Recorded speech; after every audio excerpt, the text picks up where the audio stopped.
What's going on, everybody? Good afternoon. Hope you guys are doing well. And we've got more to say about Ricky White III. Ricky White III has many positives about his game and also some negatives as well, and we've got to go over them. Earlier today, we went over his numbers, and if you didn't see that video already, go check it out. It's the last video on the channel. And now we're going to go over him as a list of traits. What does he do well? What does he do not so well? What does he need to get better at? What might he just never be very good at? That kind of stuff. Again, we're talking about a pick that was relatively close to Mr. Irrelevant, like pretty close to the last pick in the draft. So the negatives are, I'm going to list them academically, but understand that I think we all know that any player that goes this late in the draft is going to be flawed in some way. There's going to be a significant amount of things that he cannot do. The focus should be on the things that he can do. Again, if this guy makes the roster, then he accomplished his goal. Rookie year expectations for him should be on the floor, because that's just how this works. So if we get anything out of this guy at any point, that's great. All right, so we're going to start with the pros. First, though, please click the thumbs up video button on this video if you haven't already. Subscribe if you're new. Click the bell for notifications. Become a channel member for $2 a month. Those are the best ways to support the channel. All right, so the pros with Ricky White, and this first one is a big one, and this one could make or break his career. He ran a 4.44 40 at his pro day. So that is significantly better than his combine 40. It is 0.17 seconds better. And that's the difference between well above average speed. That's basically in line with Torrey Horton's 40 time, and a 40 time that will have him almost certainly out of the NFL. So if the 4.44 is reflective of what he can actually do and reflective of his actual speed, then we're talking. Now, if the combine 40 is closer to reality, then I don't know how this guy finds his way. A big part of his game is being a deep threat. You're going to need some speed. So the 4.44 40, that gives you hope, but it was a pro day. The combine is supposed to be official, and for some reason he was much slower there. Maybe he was having a bad day, or maybe the pro day was just being very, very kind to him. We'll find out. He's a good deep threat. He routinely stretched the field at UNLV with his straight line speed. So based on watching football clips, it seems like he's pretty fast. It seems like the 4.44 is closer to reality. It is worth noting, though, that he played at UNLV. So mostly he's going up against weaker competition that makes his life a lot easier. But for whatever it's worth, at UNLV, his straight line speed was one of his strengths, one of his assets. He's also skilled tracking the ball over his shoulder and getting underneath the ball. He is a very good downfield threat in that regard. And honestly, he reminds me a little bit of a player we signed in free agency this offseason in Valdes-Scantling. I think that there's a little bit of Valdes-Scantling here. And if Ricky White ends up being Valdes-Scantling in the NFL, that's great. Like, that would be him more than exceeding expectations based on his draft slotting. But that's kind of what he makes me think of here. He's not lightning fast, but he's fast enough, and he has other things that he can do well to be that deep threat. He's got a good mix of experience playing wide and in the slot, and should be able to do both in the NFL, which is key because he may have some issues playing outside in the NFL. Time will tell. But if I had to guess, I would say that he's going to do a little bit of both. I'm hoping he can play wide. He has the arm length for it. He has the height for it. He just needs to actually be able to go out there and do it. But I'm hoping he can do both. Understands how to help his quarterback when the play breaks down. He's good at scrambling back towards the quarterback and presenting himself as a target. Good at making sure he stays alive in the play, even if the quarterback is improvising. So always a good talent to have, always a good skill to have. Understands how to dissect and find the openings against his own defense. Definitely somebody who understands that you're supposed to find the opening and sit down in it and present yourself. Definitely a guy who understands how to run option routes and find where the defense isn't and go there. So he's a cerebral player, and he's going to be very good against zone, I think, in the NFL. He covers ground quickly with a smooth gait that allows him to separate. Even if he's not the fastest guy on the planet, and I don't know if he is, he covers so much ground with his strides that it feels like he's much faster than he is, and it allows him to separate without being Tyreek Hill or Matt Golden or Xavier Worthy or anybody like that. He's very skilled at the catch point. He uses little tricks to win on deep routes.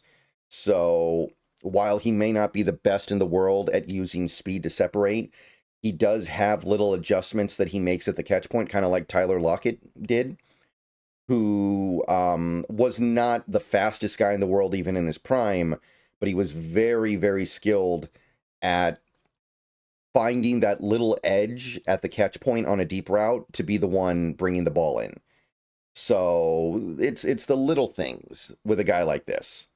He can work some other routes like out and ups off of his deep speed threat because defenses are so afraid of his vertical threat. He can do curls, and defenders will play very soft on him if they think he's going. He can do outs. He can do all kinds of stuff off of his deep speed. And that's going to be really crucial here because it's not quite as dangerous as the Metcalf stuff, but I think we all know that one of the great assets of DK Metcalf was that teams were so afraid of his deep threat skills that they would play so far off of him that he could just run curls and comebackers and he'd be wide open. This guy can do some of that too. I think he paces his routes really well. He varies speed to keep the defense guessing, does a really good job of not just going 100 miles an hour with every single route he runs. I like that. I think that's good stuff as well. Crucial, key, valuable assets that he brings to the table here. His instincts as a receiver are good. He understands how to subtly work routes, the little things that allow him to find the holes in the defense, the gaps in the defense. He's not afraid of playing through contact and making catches in high traffic. So while he may not be the most physical player in the world, he's willing to stick his nose in there and put himself in harm's way to make a catch. This is not a soft player. This is not somebody who's going to shy away from contact. He's got workable elusiveness. He's able to get yards after the catch and make some guys miss. Track record, I don't think he's quite as good at it as Torrey Horton, but he does have some ability to shake free and work through would-be tacklers. Proven production in the short, intermediate, and deep areas of the field. In college, he was able to make contributions on all three levels. Very important, very key.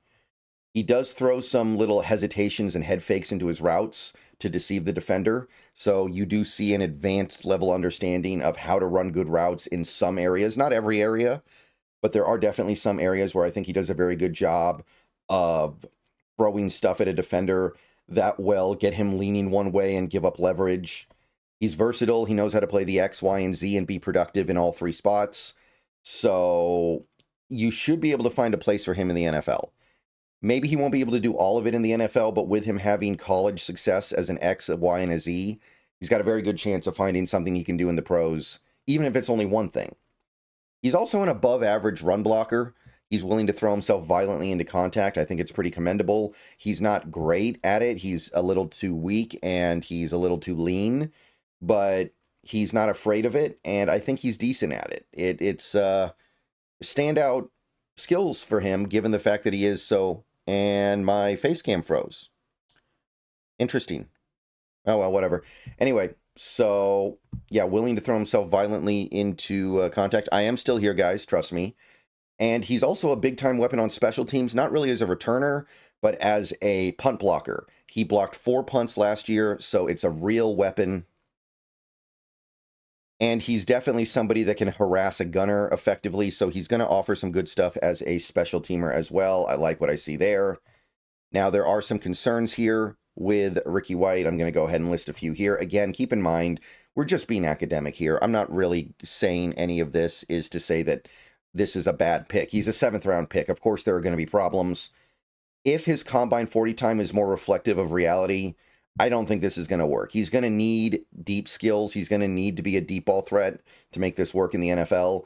And 4.61 is not getting it done. I don't care how skilled he is with body positioning and little tricks to win at the catch point. 4.61 is not going to cut it as a deep threat in the NFL. And I think that would pretty much end his ability to realistically be effective in the NFL.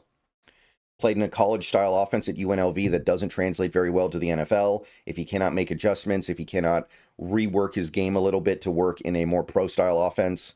He's probably just going to be kind of a gimmick player that only helps you as a special teams gunner, or, excuse me, special teams punt rusher, I guess. So if that's the case, then I think that you're looking at somebody that isn't really going to be able to offer much offensively.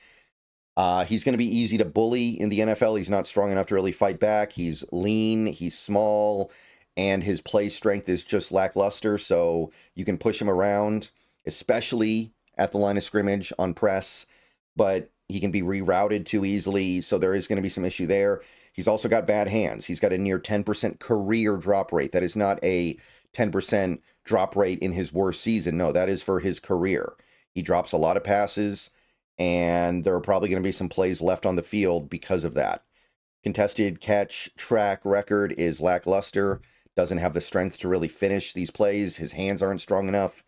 So you put him in contested catch situations, it's going to be more disappointment than success.